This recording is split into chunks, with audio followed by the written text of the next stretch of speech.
A tough job. Can the Europeans be united? In the interview, the President of the European Council, Herman van Rompuy.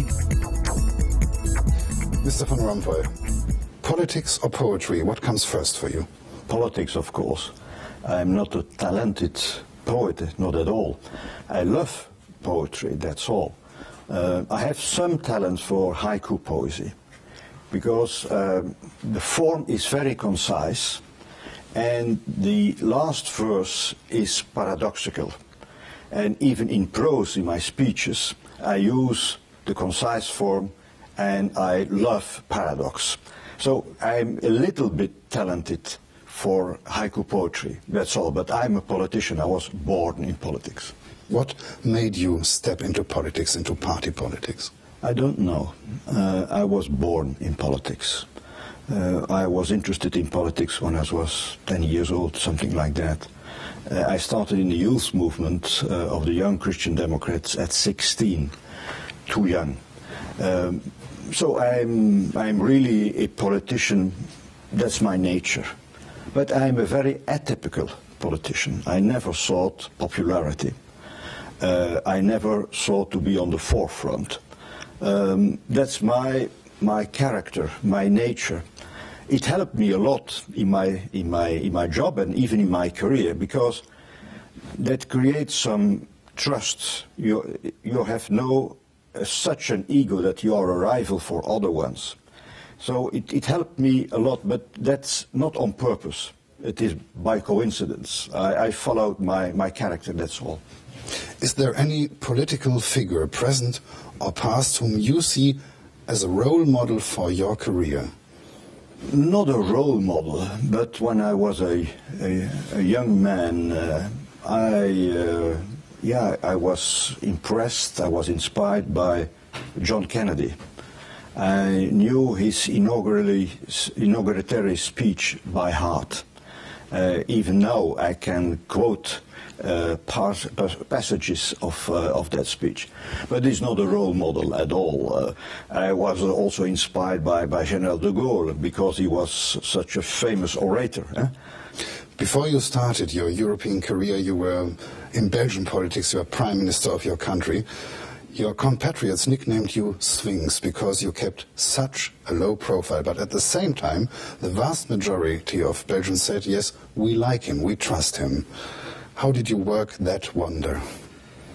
I was only Prime Minister for 11 months, so don't judge me too soon. But I think at that moment, the country needed stability. There was a storm, and suddenly there was an appeasement in the country, because I was in some way, I said, the incarnation of that. If I have not too much charisma, but I have that charisma of trust. People often wonder who's leading Europe, who's number one. You are now the permanent president of the European Council. Are you number one? I'm the number one of the most important body, institution in the European Union. But I can only speak on behalf of the 27 heads of state and heads of government. So in some way I am number one, because I'm the chairman of that important body, but I can only speak on behalf of the 27. So that's the limit, and that's the possibility. In a speech in 2004, you said, I quoted, "Turkey is not Europe and will never be Europe." Do you still see it that way, now that you are president? It is not the right quotation. They took some sentences out of a speech. But my personal opinion doesn't matter at all in this. There are negotiations going on since 2005. The decision was taken to let Turkey be a candidate in 1999. So it's long before my time. And so the negotiations are going on, difficult negotiations, but it isn't my role at all to stop that kind of negotiations. Let things go on, and we will see. We have criteria in the Union for letting in member states. You have to meet the criteria, that's all. Your post was created under the Lisbon Reform Treaty, streamlining Europe, making Europe visible on the world stage. These are the political goals. Were they achieved? The external representation of the Union on the level of Minister of Foreign Affairs, that's the job of Cathy Ashton, High Commissioner for Foreign Affairs. I represent the Union in foreign policy and defense matters at the level of chiefs of government, chiefs of state. Mr. Barroso is responsible and is representing the Union for all other matters than foreign policy and security. The streamlining is in the consultation.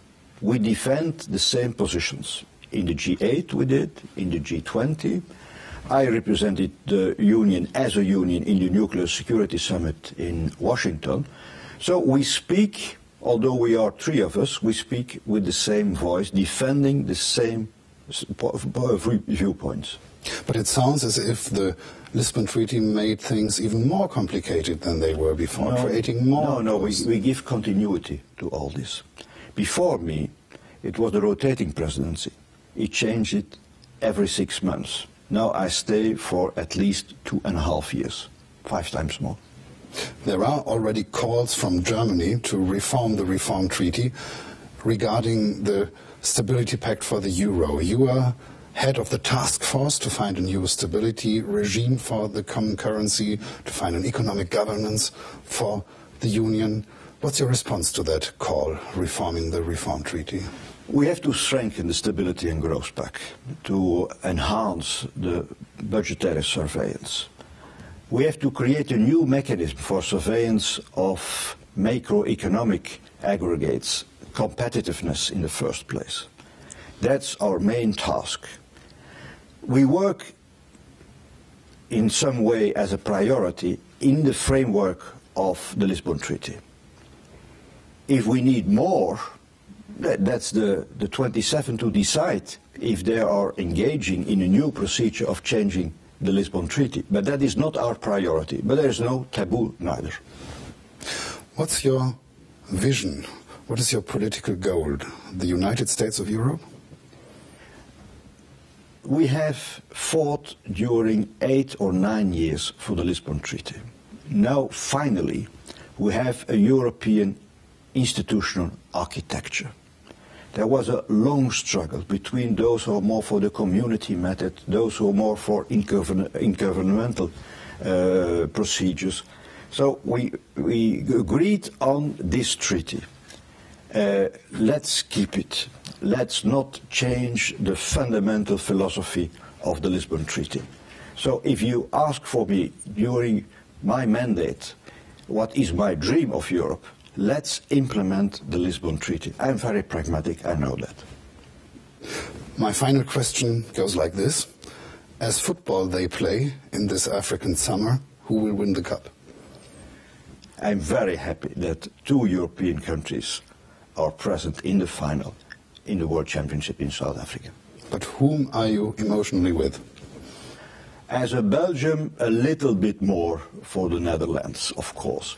But as a European, it doesn't matter. I'm quite happy with the final in itself. Herman van Rompuy, Permanent President of the European Council, thank you very much for joining us on DW TV.